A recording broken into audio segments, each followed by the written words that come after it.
Alright, welcome back to Kaijuly.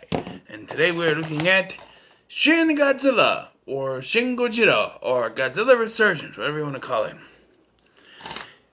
You know, because after America made their Godzilla movie again, Toho said, we have to make our own because we gotta show that we, are the kings of Godzilla.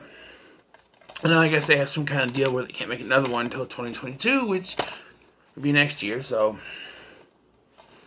who knows. But, yes. And Shin Godzilla is the first Godzilla film to collectively be an actual reboot, whereas, Godzilla 85 and Toho 1, I should say, and Godzilla 2000, they were both sequels to the original. I think most of the Millennium ones were sequels to the original, but this is definitively a reboot. New Godzilla, definitely a new Godzilla. And there's a lot of talky talk in this. Because, unlike most Godzilla films, this one is more about economic problems and how we're going to deal with it. Because it starts off that there's some kind of heat explosion thing in the ocean. And Godzilla,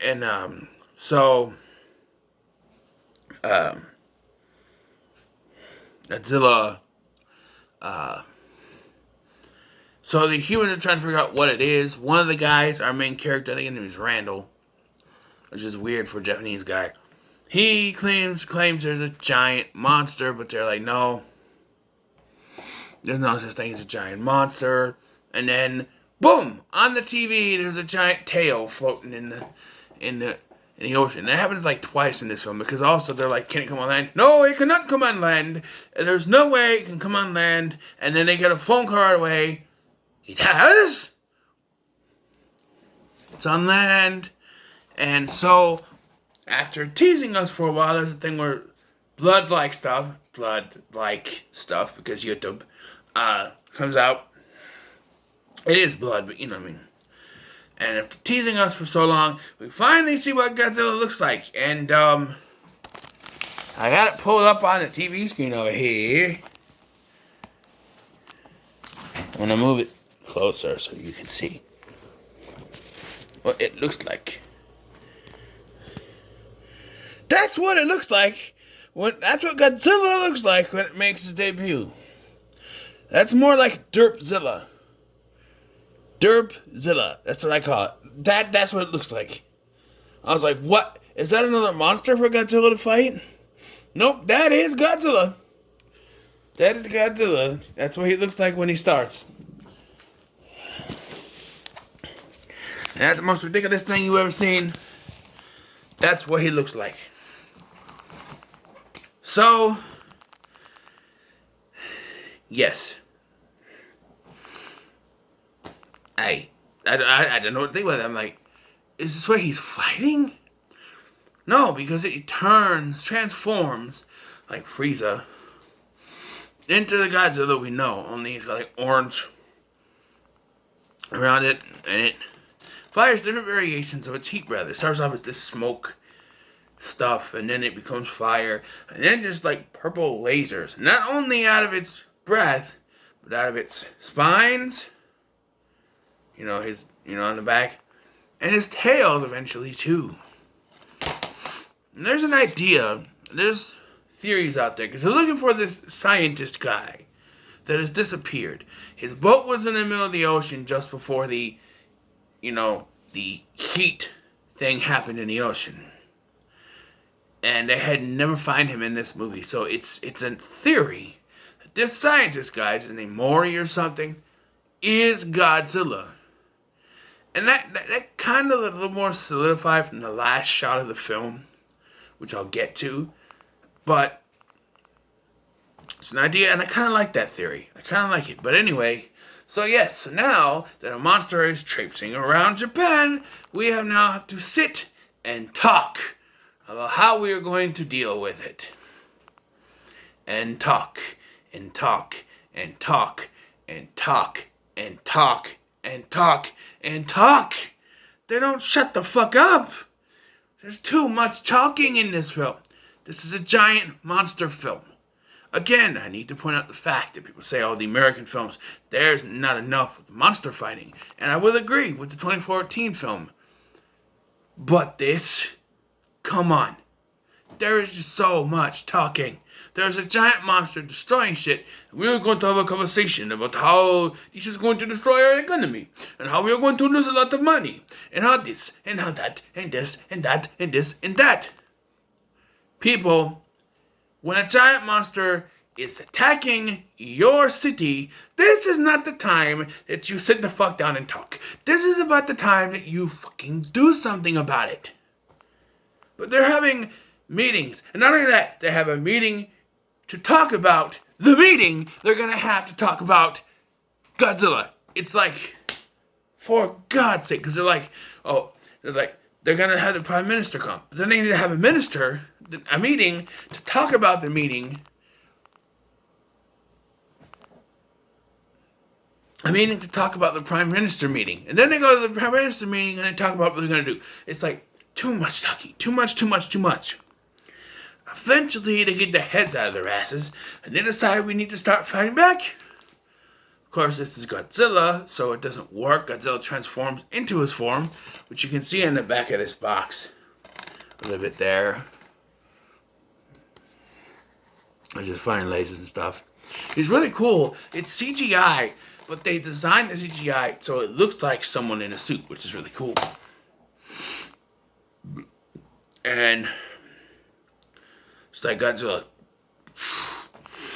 And there's a shot where Godzilla just like kills half the cast because there's a bunch of the cabinet members or whatever in a helicopter that Godzilla just destroys. So they decide we're gonna bomb Japan. They reference back to Hiroshima, but also the fact that Godzilla just basically dropped a bomb on Japan, so they're going to do it again themselves. Clearly, you know it's not going to work, so our lead guy, Randall, works with an American, cabinet member or whatever. She works for the president, who's also Japanese. Don't know why they can just have an American character in here, but there are some Americans in here, but she's Japanese. And she had to learn to speak her lines in English just so they can dub her over in English. Because she has to be American.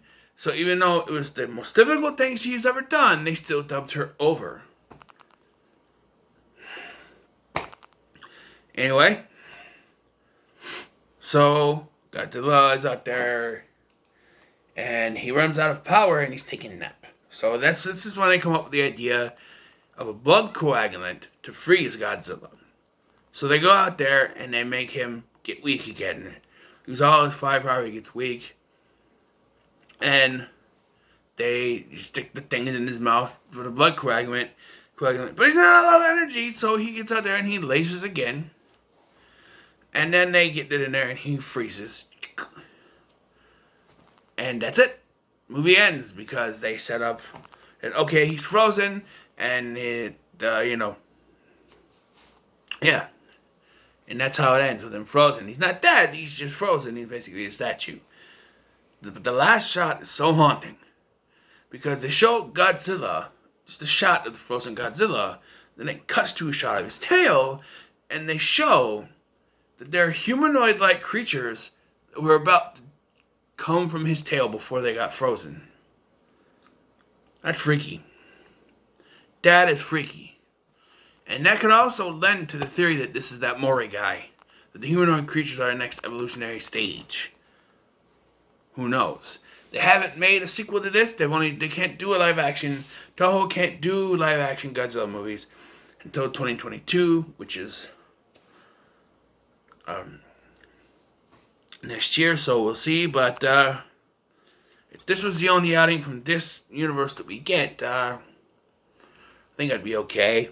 But also I want to see where it goes with those humanoid-like creatures, so who knows. But this was okay. Overall, way too much talky. We need less talky, more explodey. When Godzilla is doing his thing, that is really the best part, and it is the best part of this film. But there's just so much bullshit talking. When you have to have a meeting to prepare for having a meeting, that's just too... You have to write in that we're having a meeting to prepare for another meeting. That is padding for the sake of having padding. This movie is 2 hours long. You could have eliminated a lot of the talky stuff and just shown us most of the explodey stuff, and it would have been better. You could have got a half hour of unnecessary talky dialogue. Because while I joked about the part where it's like, oh, it's not a monster, and then it's shown that it's a monster. Oh, we cannot come on land. It did? Or it has? It's just like, you could have cut those jokes out, and it would have been less time. You could have cut out a lot of the dialogue stuff, and it'd be less time. There's just so much, 2 hours, and they had to stretch it out to fit a 2 hour runtime. So they just put in so much talking. That is the biggest problem I have with this. That's Derpzilla. Other than that, it is a pretty good film in my opinion. So, what are your thoughts on Shin Godzilla? Leave me on the comments below.